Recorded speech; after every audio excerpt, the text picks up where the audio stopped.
కింద ఇది చెక్క అట్లా కూర్చో అట్టు అటు పట్టుకోండి.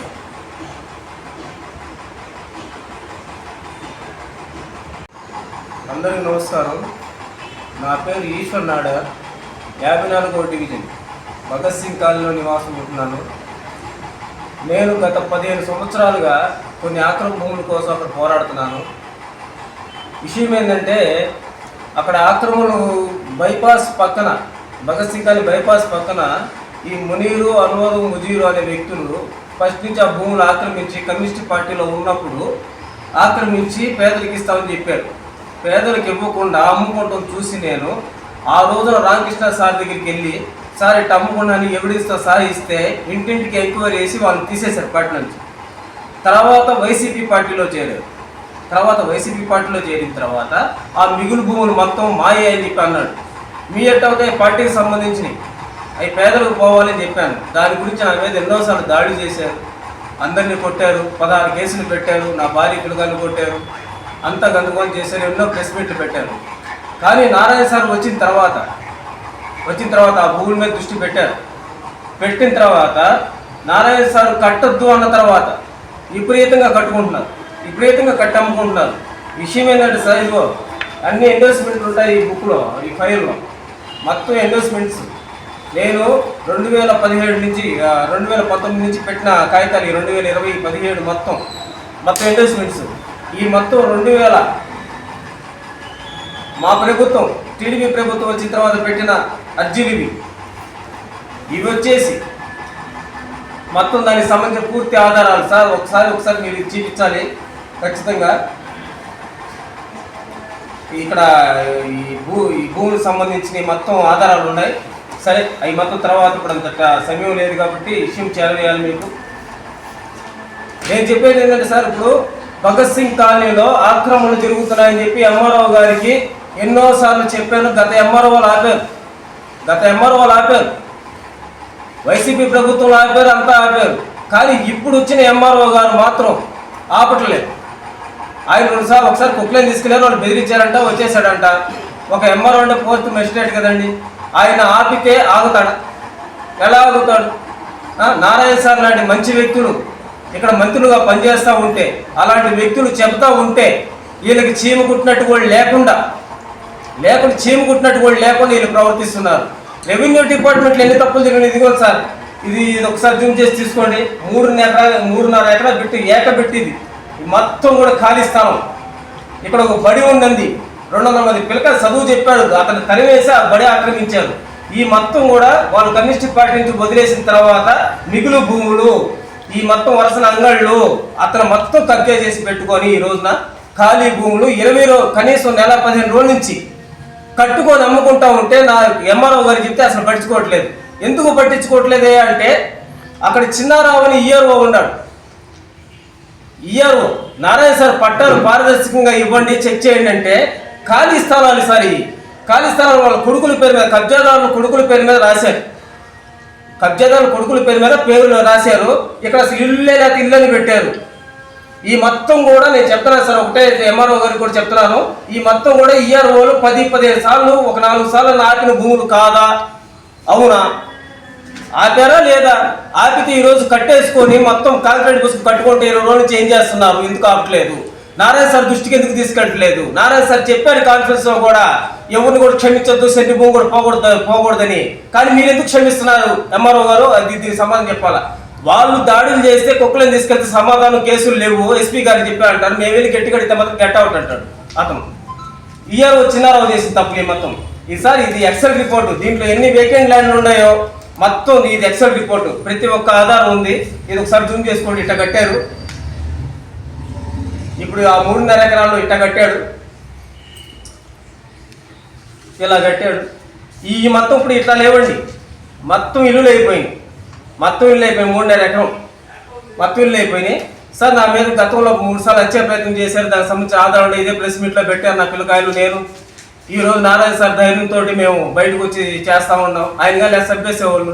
మన జాయింట్ కమిషనర్ వేస్తే ఆయన ఒక మాట అన్నాడు సార్, బుజీర్ గారు కార్పొరేటర్, ఈ స్థలాలు మొత్తం మాకు వస్తాయంటేనే మేము టీడీపీలో చేరే అవకాశం ఉంది, చేస్తాము, లేకపోతే స్థలాలు పోతాయంటే మేము చేరామని చెప్పారు. ఇది నారాయణ సార్ దృష్టికి సాయంత్రం తీసుకెళ్తున్నా, ఆ వీడియో క్లిప్పింగ్ ఉంది. ఏ అధికారులు వచ్చినా సార్ ఒకటే చెప్తున్నాను, ఏ అధికారులు వచ్చినా కూడా వాళ్ళు చెప్పేది ఏంటి, వాళ్ళ అన్న ముజీరు వాళ్ళ అన్నదమ్ముళ్ళు, వాళ్ళ భార్యలు, వాళ్ళ అల్లుళ్ళు, వాళ్ళ మేనకోళ్ళు ఇల్లు తప్ప ఎవరు కూడా ఆ స్థలాల దగ్గరికి రారు. నా మీద 10 సంవత్సరాలకి నేను అన్ని ఆఫీసులో ఇన్ని అర్జీలు పెడితే ఒక్క రిటర్న్ కంప్లైంట్ లేదు. కానీ ఉద్దేశపూర్వకంగానే ఎంఆర్ఓ రెవెన్యూ డిపార్ట్మెంట్లో చేసిన తప్పుల కోసమే వాళ్ళ ఈఆర్ఓలను వాళ్ళు కాపాడుకోవడం కోసం ఎంఆర్ఓ గారు ఇది ఎంత చేస్తారని చెప్పి నాకు అనుమానంగా ఉంది. కానీ ఎంఆర్ఓ గారికి ఒకటే చెప్తున్నా నేను, మీరు కలెక్టర్ దగ్గరికి వెళ్తారా, నన్ను పిలవండి, నేను తప్పు చేస్తుంటే శిక్షార్హుడు. నేను నారాయణ దగ్గరికి వెళ్తారు, రండి, నేను ప్రతి ఒక్కటి చూపిస్తాను. నేను పెట్టే ఫైల్స్, ఆధారాలు, ఖాళీ స్థలాలు మొత్తం, ఫోటోలు, ఈఆర్ఓలని మొత్తం చూపిస్తా. మీరు కరెక్ట్ అయితే నేను వదిలేప్పుడు ఛాలెంజ్కి మీరు సిద్ధపడాలి. మీరు నన్ను ఒకసారి వస్తే గెట్ అవుట్ అన్నారు, వాళ్ళు మాత్రం అడ్డుకొని మీ మీద దాడులు చేసి అమ్మనా బూతులు తిడుతున్నా కూడా గమ్మునుంటారు. ఈ భూములు మొత్తం కూడా కబ్జా గురైనయా కాదా? కమ్యూనిస్ట్ పార్టీలో తీసేస్తే ఈ మొత్తం కబ్జా గురైనయే కదా. మీరు ఎందుకు పట్టించుకోవట్లేదు? నారాయణ సారు పదే చెప్తున్నాడు సెంటు భూమి కూడా పోకూడదని. మీరు ఎందుకు పట్టించుకోరు సార్? ఎంఆర్ఓ గారు ఈ ఈఆర్ఓ తప్పు చేసినట్టు నా దగ్గర రికార్డు ఉంది. సాయంత్రం నారాయణ సార్ దగ్గరికి తీసుకెళ్తున్నాను. ఈ ఫైల్స్ మొత్తం ఎండోర్స్మెంట్లు ఉన్నాయి, అన్నీ ఉన్నాయి నా దగ్గర. నేను సాయంత్రం తీసుకెళ్తాను. సార్ నారాయణ సార్ ఒకటే చెప్తున్నాను మీకు, నా మీద 3 సార్లు వచ్చే ప్రయత్నం సంగతి అందరికీ తెలుసు. మా దగ్గర ఆధారాలు కూడా ఉన్నాయి. నా భార్యను కొట్టారు, 16 కేసులు పెట్టారు, అన్నీ చేశారు సార్. కానీ నేను కమిట్మెంట్ తోటి గవర్నమెంట్ భూములు పోకూడదు, ఆ స్కూల్ అక్కడ రావాలని చెప్పేసి నేను పాకులాడుతూ ఉన్నాను. కానీ కోట్లు సంపాదించేసి వాళ్ళు ఏ చిన్న అధికారులు మొత్తం కింద ఉన్న అధికారులు మొత్తం పట్టుకొని డబ్బులు ఇచ్చి వాళ్ళు ఇలా చేస్తున్నారు. నేను చెప్పేది ఏ ఒక్క అబద్ధమైనా నారాయణ సార్ మీ దగ్గర మోకాళ్ళ మీద నేను కూర్చుంటాను, ప్రతి ఒక్క ఆధారంతో వస్తాను మీ దగ్గరికి. అంతేకాదు సార్, ఇప్పుడు నన్ను చంపుతారంట. 3 సార్లు చంపబోయారు, తప్పించుకున్నాను. నా ఇంటి పేరు గల్లోడు కానీ, నేను కానీ, నాకు బంధువులు కానీ ఎవరు లేరు ఇక్కడ. నేను ఒక్కడనే. కానీ కొట్టినా తిట్టినా చంపేసిన అక్కడే ఉన్నా. నేను అక్కడే ఉండి పోరాడుతున్నాను. నా వెనక 25 మంది ఉంటే 25 మంది మీద కేసులు పెట్టారు. వాళ్ళందరూ వెనక తగ్గిపోయారు. నేను మాత్రం నిలబడ్డాను. ఈ రోజున నేను ఖచ్చితంగా నిలబడతాను. ఆ గవర్నమెంట్ భూములు గవర్నమెంట్కి చెందాలి, నారాయణ చేతుల మీదుగా పేదలకు చెందాలి. ఆ చివరిన గవర్నమెంట్ ప్రాజెక్టులు రావచ్చు, లేకపోతే అంగన్వాడీ బళ్ళు రావచ్చు, ఏమైనా రావచ్చు. అది 3.5 ఎకరాలు బిట్టు. విలేకరులు కూడా చూసి వెళ్ళారు అంతకు ముందర. వాళ్ళు కూడా ఇస్తామంటే అవి కూడా చూసి వెళ్ళారు. ఇప్పుడు ఏమీ లేకుండా కట్టేసుకుని కాంక్రీట్లు వేసుకుని కట్టేసుకుంటున్నాడు. వాళ్ళ అల్లుడి పేరు మీద ఎన్ని ఉన్నాయి, మునీర్ పేరు మీద ఎన్ని ఉన్నాయి మొత్తం ఒకసారి. సార్ అసలు పట్టాలు ఇచ్చేటప్పుడు ఈఆర్ఓ వచ్చినారు, మీటర్ నెంబర్లు కూడా చూడకుండా ఒక నెంబర్కి 2 పట్టాలు కూడా ఇచ్చున్నారు. మొండి వాళ్ళకు పట్టాలు ఇచ్చున్నారు. నేను నిరూపిస్తాను. దయచేసి నారాయణ సార్కి ఒకటే చెప్తున్నాను, వీళ్ళకు కూడా కబ్జాదారులకు చెప్తున్నాను. మీరేదో మొన్న ఎంఆర్ఓ ఆఫీస్ దగ్గర నా దగ్గర ఆడవాళ్ళు పంపించి నన్ను కొట్టాలని చూశారు. అక్కడ కలర్ పట్టుకున్నాను. నేను గార్డు దగ్గరికి వెళ్ళాను. ఆ రోజు అంతా తెలుసు. కానీ సీసీ కెమెరాల ముందుకు వాళ్ళు రాలేదు. నారాయణ సార్ ఉన్నంత కాలం దాన్ని మీరు ఏమీ చేయలేరు, ఏమీ కూడా చేయలేరు. నారాయణ సార్ కళ్ళు కప్పుతున్నారు కొంతమంది కింద స్థాయి అధికారులు. కలెక్టర్ గారు పనిచేస్తున్నారు. అదే మా కమిషనర్ గారి చిటికలో చేస్తాడు. కమిషనర్ గారు కనీసం 10 సార్లు ఫోన్ చేస్తున్నాడు ఎంఆర్ఓ గారికి, సార్ లిస్ట్ ఇవ్వండి మేము చేస్తామని. కానీ వాళ్ళు స్పందించరు. నేను ఇప్పుడు ఎంఆర్ఓ గారికి అందరికీ ఒకటే చెప్తున్నాను, కమిషనర్ గారు బాగున్నారు, నారాయణ గారు దేవుడు లాంటి వాడు, ఆయన బాగున్నాడు.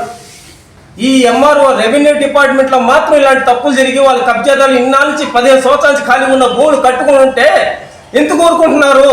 మాలాంటి వాళ్ళ మీద ఎంఆర్ఓ ఆఫీసులో దాడి జరుగుతుంటే ఎందుకు కోరుకుంటున్నారు?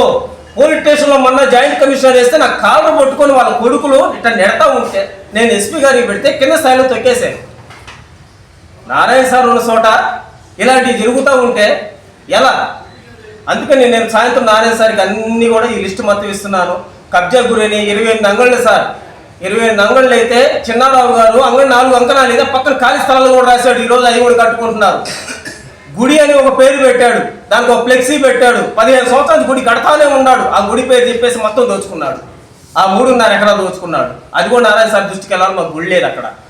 అంతేకాదు సార్, ఇంకా మొన్న ఈ మధ్యన నేను ఈ ఎంఆర్ఓ ఆఫీస్ దగ్గరికి వెళ్ళిన తర్వాత బయట 3 ఆడవాళ్ళు పెట్టి దాడి చేయించాను. అది ఎంఆర్ఓ గారికి తెలుసు. ఎంఆర్ఓ గారికి తెలిసినా కూడా స్పందించలేదు. గతంలో అయితే ఎంఆర్ఓ గారు ఆపారు, కాదనట్లేదు, ఆపారు. కానీ 25 రోజుల నుంచి ఆపట్లేదు. 25 రోజుల నుంచి 40 ఇల్లు కట్టారండి. 40 ఇల్లులు, 1, 2 కాదండి, 40 ఇల్లులు. ఈ స్థలాలు చూడండి. ఈ మొత్తం కూడా ఈఆర్ఓలు ఆపలేదు అంటే నేను ఓపెన్ ఛాలెంజ్ చేస్తున్నాను ఎవరికైనా సరే. ఎంఆర్ఓ గారు కూడా ఇదే ఛాలెంజ్ చేస్తున్నాను. రమ్మోను కలెక్టర్ దగ్గరికి, రమ్మోను నారాయణ సార్ దగ్గరికి మొత్తం ఈఆర్ఓలు తిరగలేదు, ఆపలేదంటే నేను ఇది మొత్తం వదిలేస్తాను. ఈ ఊరు వదిలిపెట్టి వెళ్ళిపోతాను. మీకు అందరికి దండం పెడుతున్నాను. సర్వస్వం 8 లక్షలు పోగొట్టుకున్నాను, 16 కేసులు ఎదుర్కొన్నాను, 3 సార్లు వచ్చే ప్రయత్నం.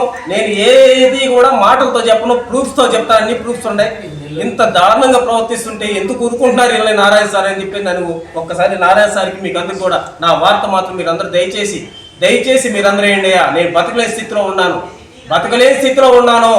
నేను ఏ ఆటో కూడా బాగలేకపోతే బాగా నేర్చుకోలే స్థితిలో ఉన్నాను. ఒక శాశ్వతమైన పని లేదు. ఈ స్థలాలు కమిట్మెంట్లో పడి నేను కుటుంబాన్ని కూడా సర్వనాశనం చేసుకున్నాను. ఎప్పుడు చంపేస్తారో తెలియదు. నారాయణ సార్ ఎస్పీ గారికి చెప్పి నాకు వాళ్ళని పిలిపించి వాళ్ళకు ప్రాణహాని ఉంది, వాళ్ళు ఎప్పుడైనా ఎక్కడైనా చేయగలరు, దయచేసి నన్ను కాపాడండి, మీ దగ్గరికి వస్తున్నాను.